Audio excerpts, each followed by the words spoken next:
Hi hello வணக்கம் and welcome to kitchen to cleaning.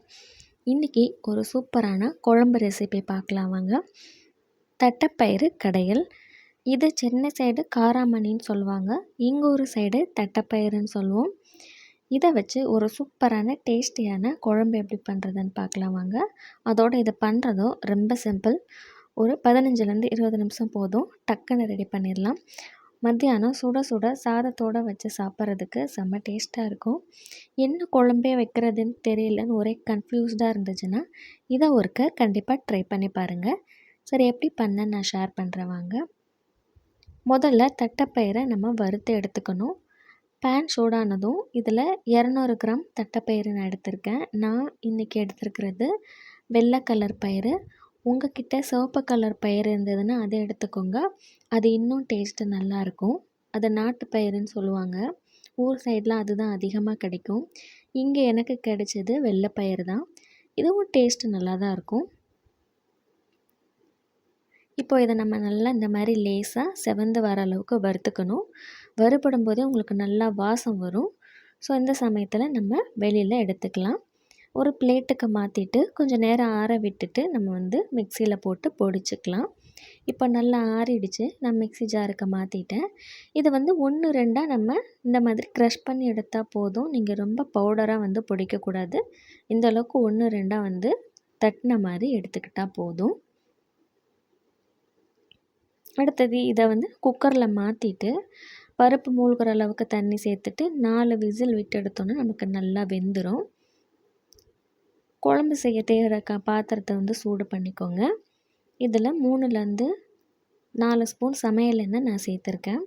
நல்லெண்ணெய் இருந்தால் நல்லெண்ணெய் சேர்த்துக்கோங்க, அதுவும் டேஸ்ட்டு சூப்பராக இருக்கும்.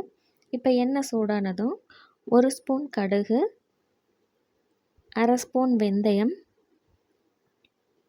கொஞ்சமாக கருவேப்பிலை சேர்த்துட்டு நல்லா பொரிய விடலாம். இது கூடவே 2 பெரிய வெங்காயம் இந்த மாதிரி குட்டி குட்டியாக கட் பண்ணி வச்சுருக்கேன், இதையும் சேர்த்துக்கலாம். இப்போ வெங்காயம் வதங்கிறதுக்கு தேவையான உப்பு சேர்த்துக்கலாம். உப்பு சேர்த்து வதக்கும்போது வெங்காயம் உங்களுக்கு சீக்கிரமாகவே வதங்கிடும். வெங்காயத்தை நம்ம நல்லா ப்ரௌனாக கலர் மாதிரி வர அளவுக்கு வதக்கிக்கணும்.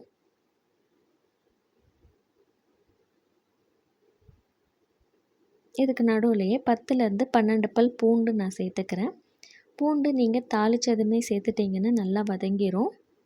நான் மறந்துட்டேன், அதனால் இப்போ சேர்த்துக்கிறேன். பட் ஒன்றும் பிரச்சனை இல்லை, நல்லா வதக்கிட்டிங்கன்னா உங்களுக்கு பூண்டு நல்லா வெந்துடும். பாருங்கள், இந்த அளவுக்கு நல்லா வெங்காயத்தை முருகிற அளவுக்கு வதக்கிக்கலாம். இதுக்கப்புறமா 2 மீடியம் சைஸ் தக்காளி சின்ன சின்னதாக கட் பண்ணி வச்சுருக்கேன், அதையும் சேர்த்துக்கலாம். தக்காளி சேர்த்துட்டு நல்லா வதக்கி விடுங்க. கொஞ்சம் நல்லா பழுத்த தக்காளியாக எடுத்துக்கிட்டிங்கன்னா உங்களுக்கு சீக்கிரமாகவே வதங்கிடும். வெங்காயம் தக்காளி நல்லா மசிஞ்சு வர அளவுக்கு நம்ம வதக்கிக்கணும். ஸோ மூடி போட்டு நம்ம வேக விட்டோன்னா சீக்கிரமாகவே நமக்கு வெந்துடும். சைடில் நம்ம பருப்பு வேக வச்சுருந்தோம் இல்லையா, அது நல்லா வெந்துருச்சு. கையில் எடுத்து அமுத்தி பார்த்திங்கன்னா இந்த அளவுக்கு நமக்கு உடையணும். இந்த அளவுக்கு வெந்தால் போதும், ஏன்னா நம்ம கடையை தான் போகிறோம். நான் இந்த மாதிரி பொட்டோட்டோ மேஷர் எடுத்து நல்லா மசிச்சு எடுத்துக்கிறேன். உங்கள்கிட்ட பருப்பு கடையிற மத்து இருந்தாலும் நீங்கள் அதை வச்சு லேசாக கடைஞ்சி எடுத்துக்கலாம். ரொம்ப மையாக கடையணும்னு அவசியம் இல்லை. பருப்பு இருக்கிறது 1 2 நமக்கு தெரியணும். ஸோ இந்த அளவுக்கு மட்டும் லேசாக நான் கடைஞ்சி எடுத்துக்கிறேன். இது ஓரமாக இருக்கட்டும். நம்ம வெங்காயம் தக்காளி நல்லா வெந்துருச்சு. இந்த அளவுக்கு நம்ம வதக்கிக்கணும். எண்ணெயெல்லாம் நல்லா பிரிஞ்சு வந்திருக்கு.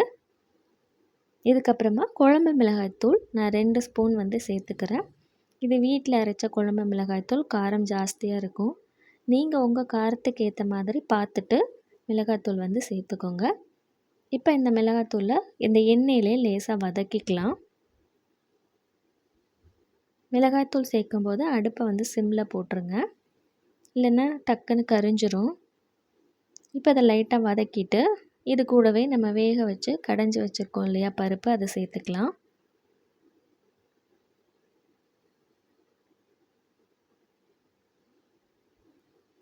அடுத்தது இது கன்சிஸ்டன்சி அட்ஜஸ்ட் பண்ணுறதுக்காக 1 கிளாஸ் தண்ணி நான் சேர்த்துருக்கேன். இந்த டைம் குழம்புக்கு தேவையான உப்பும் நம்ம சேர்த்துக்கலாம். சேர்த்துட்டு நல்லா கலந்து விடுங்க. தண்ணி ஜாஸ்தியாக இருக்கிற மாதிரி தான் தெரியும். இதை நம்ம நல்லா கொதிக்க விடணும். அப்போ தான் பருப்பு வந்து நல்லா இன்னும் நமக்கு மேஷ் ஆகும். மசாலாவோட பச்சை வாசமும் போகும். ஹை ஃப்ளேமில் வச்சு மூடி போட்டு நம்ம நல்லா ஒரு 10 நிமிஷம் வந்து கொதிக்க விடலாம். பாருங்கள் 10 நிமிஷம் நல்லா கொதிச்சிருச்சு. குழம்பு இன்னும் கொதிச்சிட்டு தான் இருக்குது. கொதிக்கும் போதே உங்களுக்கு வாசம் நல்லா வரும். ஏன்னா பருப்பு வந்து நம்ம வறுத்துட்டு சேர்த்துருக்கோம் இல்லையா, அதனால் அந்த பருப்போட வாசம் வந்து சூப்பராக இருக்கும். அவ்வளோதான், நமக்கு குழம்பு இந்த அளவுக்கு திக்காக இருந்தால் போதும். சாதத்தோடு ஊற்றி சாப்பிட்றதுக்கு கரெக்டாக இருக்கும். இல்லை இன்னும் கொஞ்சம் திக்காக வேணும்னா நீங்கள் கூட ஒரு 5 மினிட்ஸ் வச்சிங்கன்னா உங்களுக்கு நல்லா திக்காகிடும். எனக்கு இந்த கன்சிஸ்டன்சி போதும். அவ்வளோதான், சூப்பரான தட்டைப்பயிறு கடையல் ரெடி ஆகிடுச்சு. கண்டிப்பாக உங்களுக்கும் பிடிச்சிருக்குன்னு நினைக்கிறேன். மறக்காமல் சேனலை சப்ஸ்கிரைப் பண்ணிவிடுங்க. தேங்க்யூ.